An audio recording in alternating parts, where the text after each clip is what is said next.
Hello children, in the previous video we studied about the agents of cross pollination and then we discussed artificial pollination. Okay, after that we discussed some examples of pollination, that is insect pollinated sweet pea and wind pollinated maize. So with that we finished with the pollination part of the chapter. Now we are going to study about the fertilization part, right? So first of all you should know what is fertilization. So fertilization is the fusion of male gamete nucleus and the female gamete nucleus. Okay, the male gamete nucleus, it is present in the pollen grain, and the female gamete nucleus, it is present inside the ovule which develops inside the ovary. Okay, remember these 2 points, right? Yeah, now we will study about the structure of the pollen grain to understand the fertilization process. So here we are having the mature pollen grain. Okay, you can see in the mature pollen grain there is outer tough and thick layer called as exine, inner thin layer called as intine. So exine and intine are the walls of the pollen grain. Okay, outer wall and the inner wall of the pollen grain. And then when you look inside the pollen grain, there are 2 nucleus present, the generative nucleus and the tube nucleus. Okay, at this 2 nucleus stage, the pollen grain will be transferred from the anther, okay, and it will be depositing on the stigma. So pollination takes place at this stage of the pollen grain, right?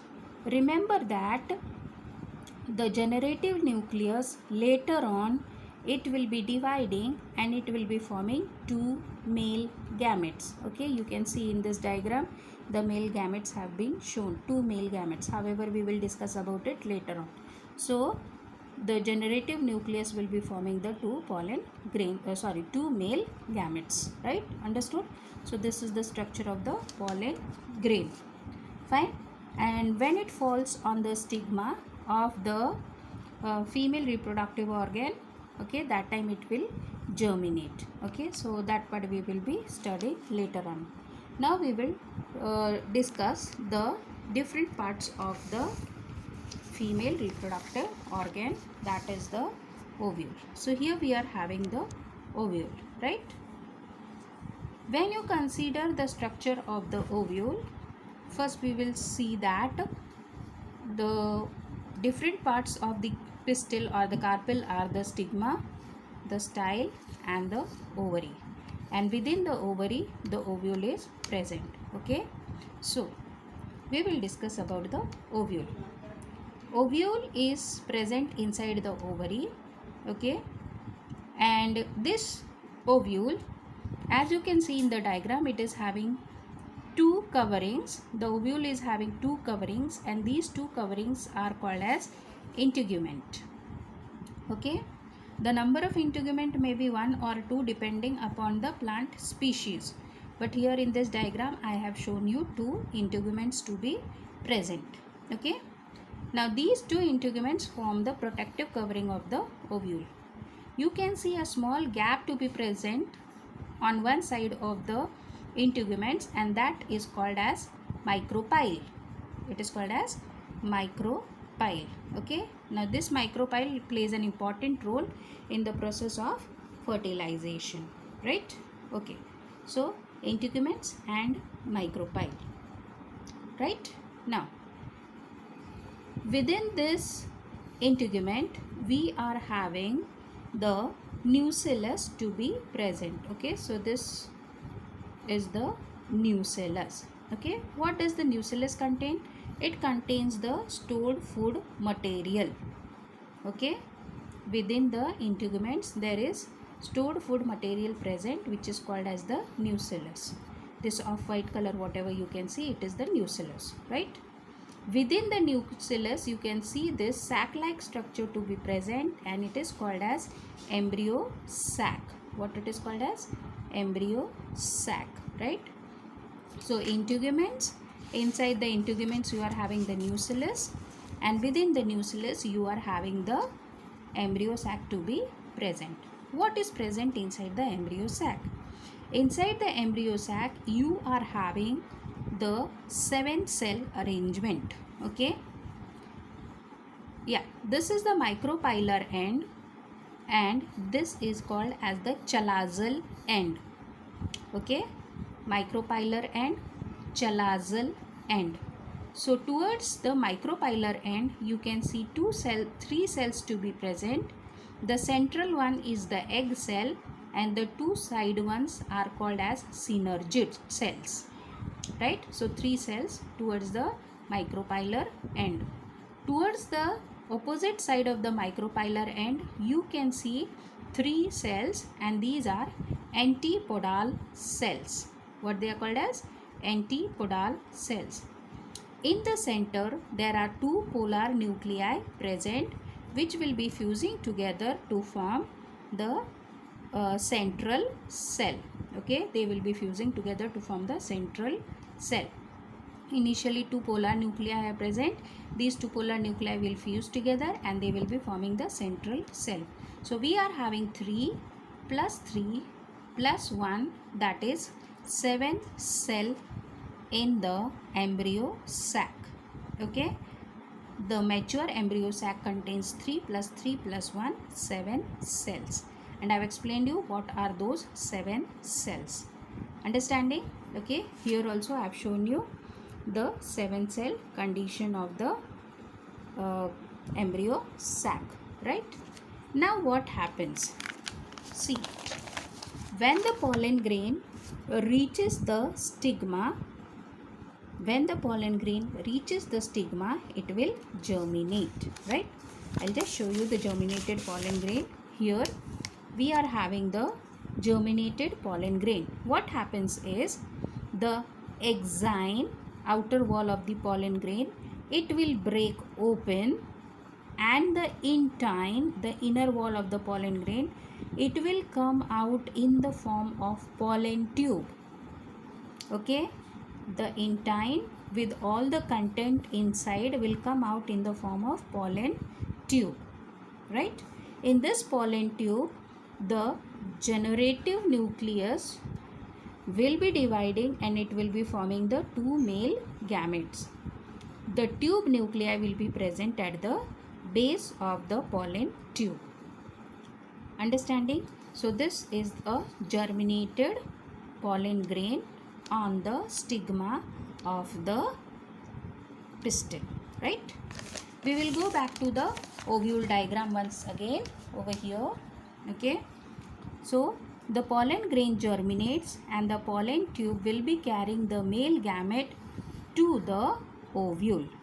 Okay, the pollen grain, when it falls on the stigma, right, then the stigma will be secreting a sugary liquid. It will be absorbed by the pollen grain. Due to the pressure from inside, the exine of the pollen grain ruptures or breaks down, and the pollen tube comes out, carrying the two male gametes. Okay, the two male gametes will be present inside the pollen tube. Right? Yeah. So we discussed that there are 3 nuclei present inside the pollen tube, 1 tube nucleus and 2 male gametes. Right?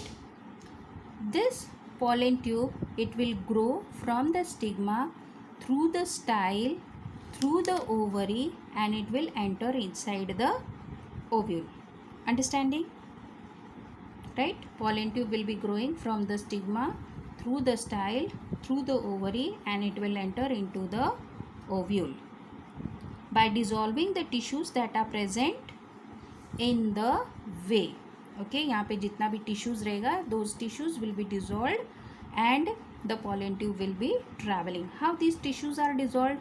The pollen tube will be releasing some enzyme. Because of those enzymes, the tissues will be dissolved and the way will be made for the pollen tube to reach the ovule.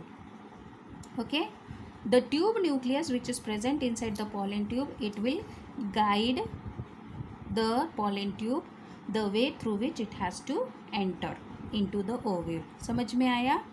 जो tube nucleus pollen tube के अंदर था, that will be guiding the pollen tube in which direction it has to go so that it enters into the ovule, right? Understanding? Now, once the pollen tube reaches the ovule, it will enter through the micropyle and then it will go into the nucellus and then it will be entering into the embryo sac. Now see what happens in the embryo sac. The pollen tube enters into the embryo sac through one of the synergid cells. Okay, once the pollen tube enters inside the embryo sac, okay, its tip will break and the two male gametes will come out. The tube nucleus will disintegrate and the two male gametes will come out. Now these two male gametes will carry out the process of fertilization. One male gamete will go and fertilize with the egg, that is the female gamete, and the other male gamete will go and fertilize with the, what is this? The polar nuclei which form the central cell. So this is the central cell. So second male gamete goes and fuses with the central cell. Understanding what is happening over here? Once the pollen tube enters into the embryo sac, it will be entering through one of the synergid cells. Okay, after that the tip of the pollen tube breaks, the tube nucleus disintegrates and the two male gametes are released inside. One male gamete goes and fuses with the egg or the female gamete and the other male gamete will be going and fusing with the central cell. तो ये central cell का fusion के बाद जो बनता है that is the secondary nucleus. This will be called as secondary nucleus, right? So here two fertilizations are taking place with the help of two male gamete, okay, one with the egg and the other with the central cell. That is why this process is called as double fertilization. Okay, double fertilization. And when you talk about the central cell, there were two polar nuclei, they fused together, then the male gamete also came and it also fused together. So total 3 nuclei are there, okay, in the secondary nucleus, and that is why it is called as triple fusion, because 3 nuclei, 2 polar nuclei and 1 male gamete, they are fusing together and they are forming the triple fusion. Understood? So this is about how the fertilization takes place, and in the case which is explained over here, double fertilization occurs. One male gamete fuses with the egg, the other male gamete fuses with the central cell. Okay children.